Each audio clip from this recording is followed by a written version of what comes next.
بسم اللہ الرحمن الرحیم۔ السلام علیکم پیارے اسلام کے پیارے پیارے دوستو، امید کرتے ہیں کہ آپ ایمان اور تقوی کی بہترین حالت میں ہوں گے۔ آج ہم آپ کو ایک منفرد اور بہت خوبصورت واقعہ سنانے جا رہے ہیں، حضرت موسیٰ علیہ السلام اور ایک بے اولاد عورت کا قصہ۔ ویڈیو شروع کرنے سے قبل نئے آنے والے تمام دوستوں سے ریکویسٹ ہے کہ ہمارے چینل پیارا اسلام کو سبسکرائب کریں اور درود پاک سے ہونے والی محفل کا حصہ بننے کے لیے کامنٹ میں اپنا نام تحریر کریں۔ حضرت موسیٰ علیہ السلام اللہ تعالیٰ کے بہت ہی بہادر اور برگزیدہ بزرگ ہیں۔ آپ کو کلیم اللہ کا لقب دیا گیا۔ اس لقب کی وجہ یہ تھی کہ آپ علیہ السلام اللہ تعالیٰ سے باتیں کیا کرتے تھے، اور باتیں کرنے کے لیے ایک مخصوص جگہ کا انتخاب کیا گیا جسے کوہ طور کے نام سے جانا جاتا ہے۔ اللہ تعالیٰ سے بات کرنے کا یہ شرف آپ کے علاوہ کسی اور کے پاس نہیں تھا۔ حضرت موسیٰ علیہ السلام معمول کے مطابق اللہ تعالیٰ سے ملاقات کے لیے کوہ طور کی طرف روانہ تھے کہ راستے میں آپ کو ایک عورت نظر آئی جو کہ زاروں قطار رو رہی تھی۔ آپ علیہ السلام کا دل ویسے ہی نرم تھا تو اس عورت کو دیکھ کر آپ خود بھی غمگین ہو گئے۔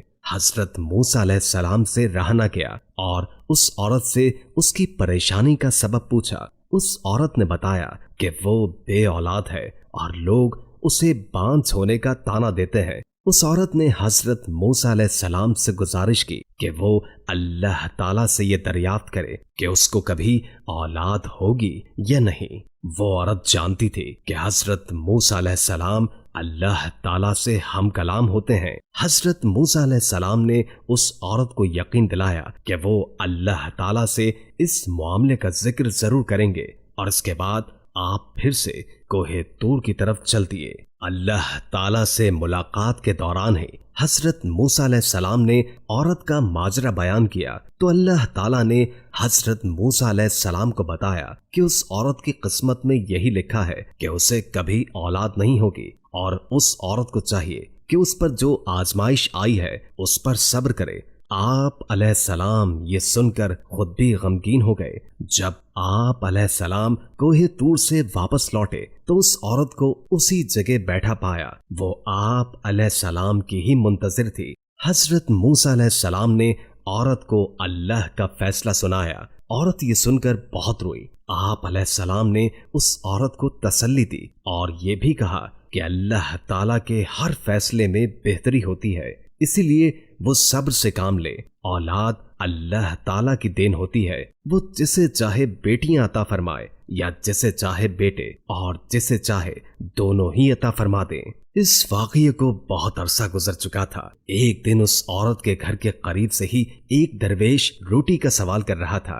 عورت کے کان میں جب اس درویش کی صدا پڑی تو اسے رک جانے کا کہا، اور کچھ دیر کے بعد اس کے لیے روٹی لے کر آئی۔ پھر درویش نے عورت کو اولاد عطا ہونے کی دعا دی، اور ایسا ہوا کہ اللہ تعالیٰ نے اس درویش کی دعا قبول کر لی اور عورت کو اولاد کی نعمت سے نواز دیا۔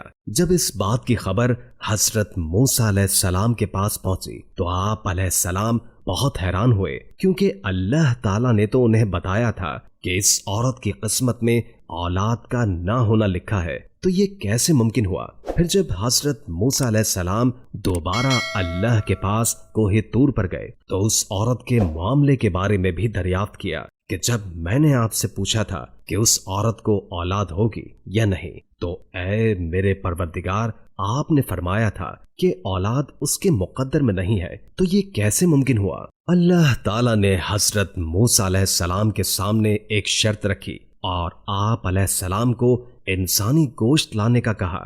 جب اللہ تعالیٰ انبیاء کرام اور صحابہ کرام کو کسی چیز کا حکم دیا کرتے تھے تو کوئی بھی اللہ تعالیٰ سے سوال نہیں کرتا تھا، اسی لیے حضرت موسیٰ علیہ السلام نے بھی اللہ تعالیٰ کی اس شرط پر کوئی سوال نہ کیا اور اپنی بستی میں جا کر لوگوں کو اللہ تعالیٰ کا حکم سنایا۔ بستی کے لوگوں کو اللہ تعالیٰ کا حکم بہت عجیب لگا اور سب کے دلوں میں خوف بیٹھ گیا کہ کہیں یہاں خون ریزی نہ ہونے لگے۔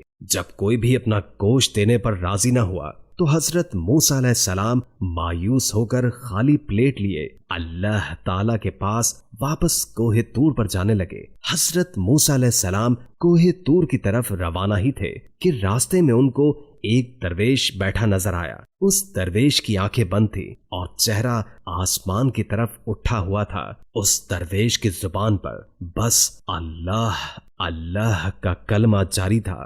حضرت موسیٰ علیہ السلام اس درویش کے پاس گئے اور اسے اللہ تعالیٰ کا حکم سنایا۔ اس درویش نے آنکھیں کھول کر آپ کی طرف دیکھا اور اپنا بازو آپ علیہ السلام کے آگے کر دیا اور کہا کہ میں حاضر ہوں۔ اس درویش نے حضرت موسیٰ علیہ السلام سے چھری لی اور اپنے بازو سے گوشت کاٹ کر پلیٹ میں رکھ دیا۔ پھر آپ علیہ السلام اپنی منزل کی جانب روانہ ہو گئے۔ آپ علیہ السلام ابھی کچھ دور ہی گئے تھے کہ اس درویش نے آپ کو پکارا اور کہا کہ ہو سکتا ہے کہ اللہ تعالیٰ نے گردن کا گوشت مانگا ہو اور اس نے اپنی گردن سے گوشت کاٹ کر آپ علیہ السلام کی پلیٹ میں رکھ دیا۔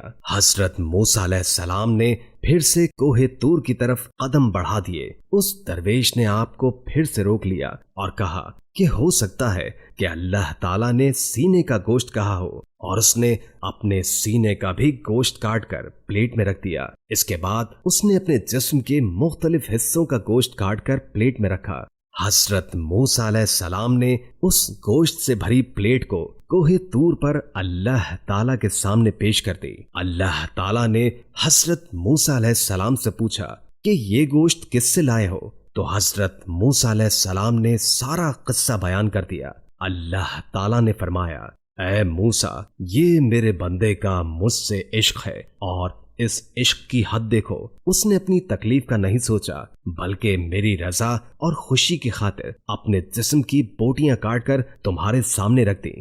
اے موسیٰ، اب مجھے تم خود بتاؤ کہ جو میرا بندہ میرے عشق میں خود سے بھی بے پرواہ ہے کہ جب مجھ سے کوئی سوال کرے تو میں اس کی دعا کیوں قبول نہ کروں گا؟ اے موسیٰ، یہ میرا وہی بندہ ہے جس نے مجھ سے اس عورت کے حوالے سے سوال کیا تھا۔ میرے اس نیک بندے نے ہی مجھ سے عورت کے لیے اولاد کی دعا کی تھی، تو بھلا میں کیسے اس کی حاجت پوری نہ کرتا؟ یہی وجہ ہے کہ میں نے اس کی تقدیر میں لکھے کو پلٹ دیا۔ جو بندے میری خاطر اپنے آپ کو قربان کرنے کے لیے راضی ہو جاتے ہیں، میں ان کی بات کو کیسے رد کر سکتا ہوں؟ موسیٰ علیہ السلام اللہ کی یہ بات سن کر بہت حیران اور خوش ہوئے۔ تو دوستو، اس چھوٹے سے قصے سے ہمیں یہ سبق ملتا ہے کہ اللہ تعالیٰ نے جو بھی ہمیں زندگی میں عطا کر رکھا ہے اس پر شکر گزاری کرنی ہے اور دوسروں کی مدد میں پیش رہنا ہے۔ آپ کو نہیں پتا ہوتا کہ کون سا عمل اللہ تعالیٰ کو پسند آ جائے اور آپ کا کام ہو جائے، اور جب بھی اللہ تعالیٰ کے لیے قربانی دینے کا موقع ملے تو اپنی جان بھی دینے سے گریز نہ کریں۔ اللہ تعالیٰ ہم سب کو اپنی حفظ و امان میں رکھے۔ آمین ثم آمین۔